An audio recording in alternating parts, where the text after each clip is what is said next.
Hi all, I'm here to present my machine learning CSCI 6364 project.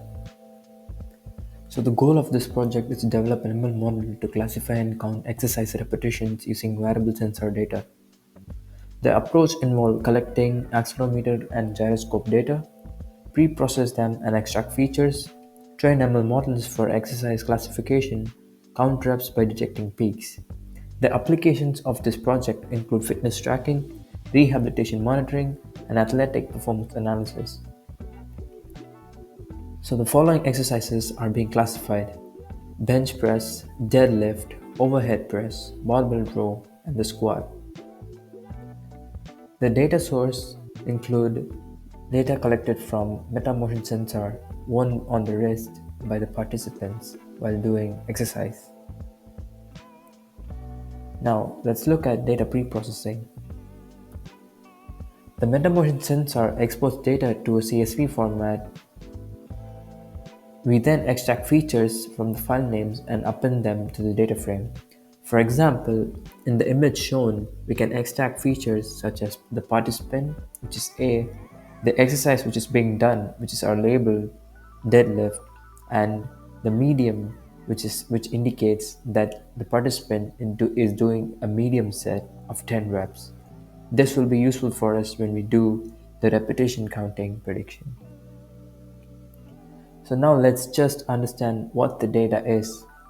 The gyroscope data is measured along x, y, and z axis in degrees per second, whereas the accelerometer data is also measured along x, y, and z axis, but in g-force. Now let's merge the two data frames.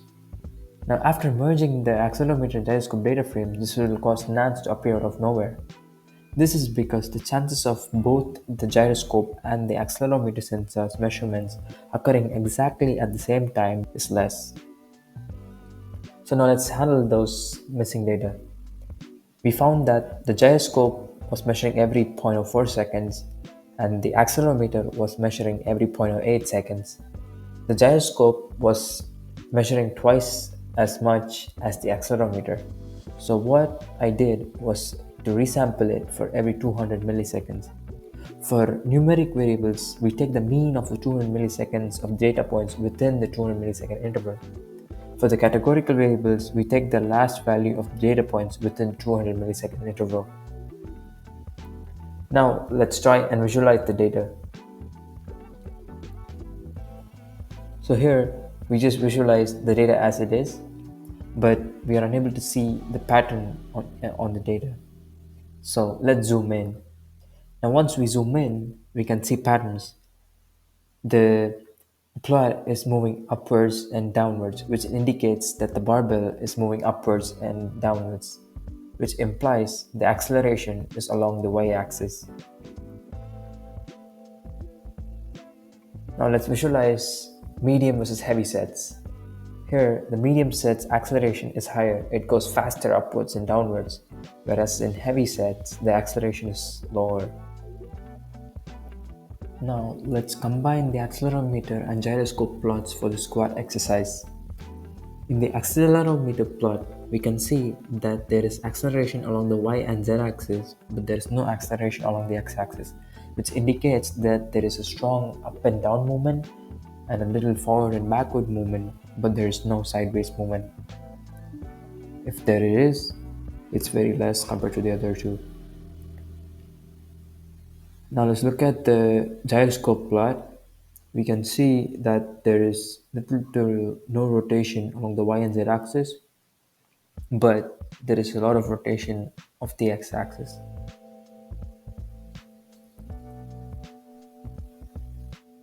Now let's look at the outlier detection approaches.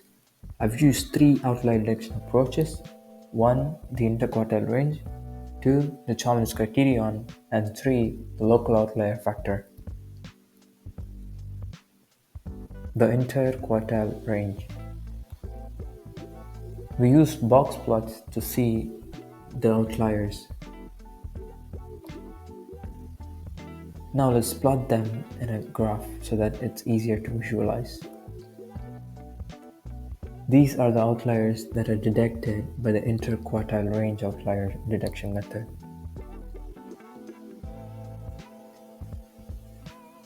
Now, let's see how Chauvinet's criterion does it. First, let's see what Chauvinet's criterion is. So, according to Chauvinet's criterion, we reject a measurement from a dataset of size n when its probability of observation is less than 1 by 2n. The Chauvinet's criterion also assumes normal distribution of data. So, let's check if our data is normally distributed. From the plots, we can see that most of the data are bell-shaped.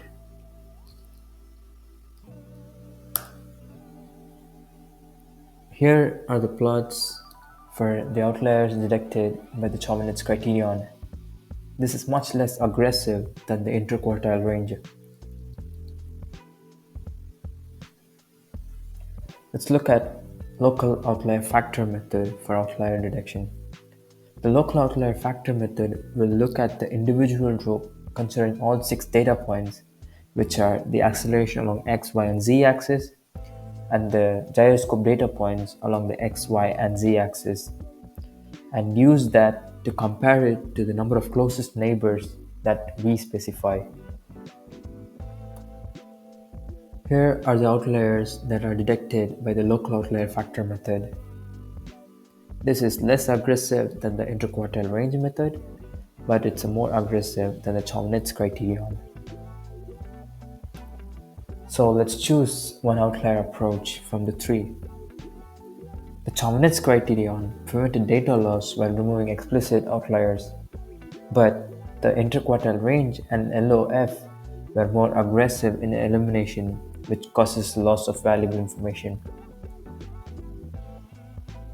So we go with the Chauvinet's criterion. Once we drop the outliers, it causes nans. We replace nans by interpolation.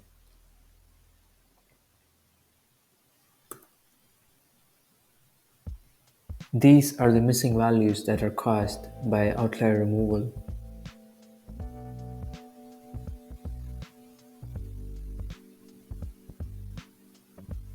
Now let's look at feature engineering. Firstly, we remove noise by using the Butterworth low-pass filter. The Butterworth low-pass filter is a type of filter that works by removing any data points above a certain threshold frequency, while still preserving the underlying pattern of the data. This helps reduce the effect of noise on the model, which can lead to better results. As shown in the image, the plot after Butterworth low-pass filter application is much smoother, and you can see the overall pattern of the plot. Now, let's try to reduce the number of variables by using principal component analysis.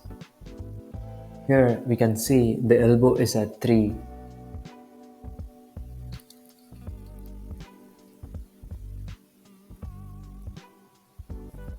Let's create another feature using sum of squares. Here, R is the scalar magnitude of the 3 combined data points x, y, and z.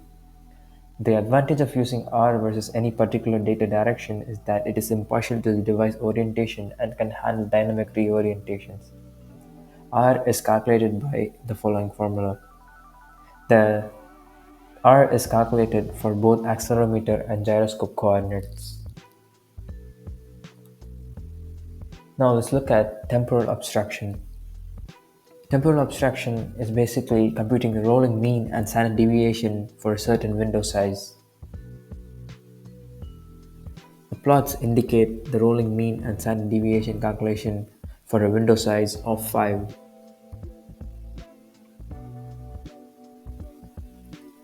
Now let's look at frequency abstraction using discrete Fourier transformation.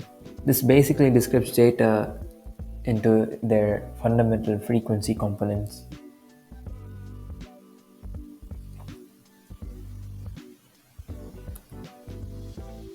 Now let's do clustering with k-means. So here we find that the elbow is at 5, so we choose 5 as the optimal number of clusters. So here is a cluster plot for 5 clusters, and the plots are colored by the cluster number.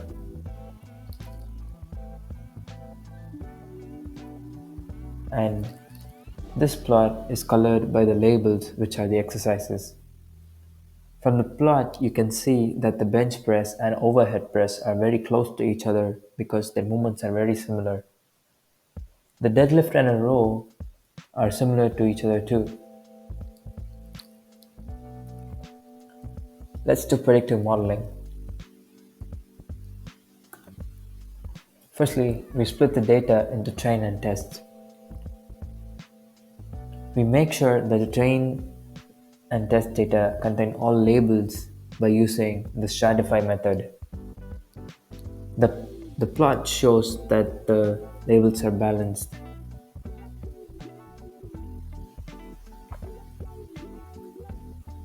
Now let's do feature selection. We use forward selection. What it basically does, it runs the algorithm for one feature first, one by one, and adds the feature to the feature set which has the most impact on the accuracy. And then it does it again and adds the other one to the feature set, and so on.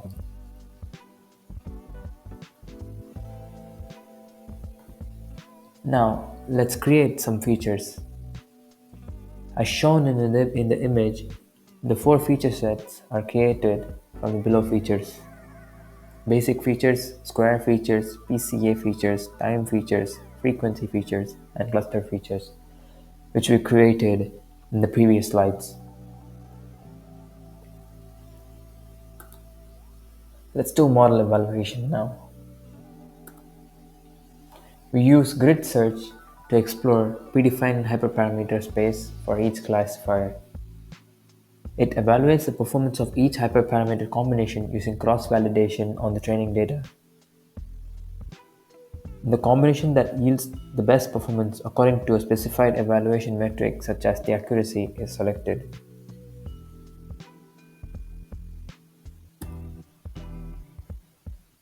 These are the models that were evaluated. I evaluated non-deterministic classifiers such as the neural network, random forest, and deterministic classifiers such as k-nearest neighbors, decision tree, and naive Bayes. Now let's look at the accuracy scores for feature sets and models. The random forest model has the highest accuracy score of 99%. Let's plot the accuracy scores. Feature set 4 has the highest accuracy score. Feature set 4 was the only feature set to include frequency features obtained from the frequency abstraction.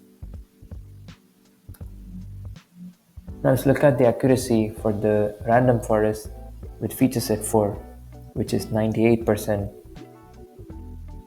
Here we look at the confusion matrix for the classification results. As you can see, the model confuses overhead press and bench press. The model also confuses the row with the deadlift. Now let's test the model more. Here we used the training data from participants B, C, and D, and the test data is from participant A. We get an accuracy of 99%, but there's still some confusion between bench and overhead press.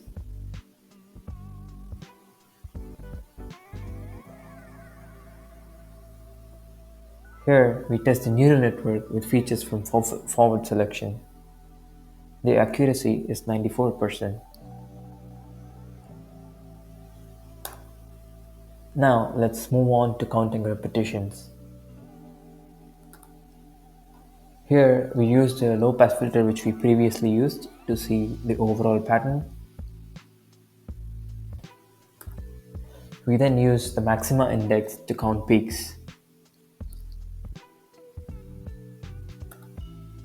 Here we evaluate the results of the repetition prediction. We have a mean absolute error of 0.88, which is pretty good. And that's my project. Thank you. If you have any doubts and need any clarification, please feel free to contact.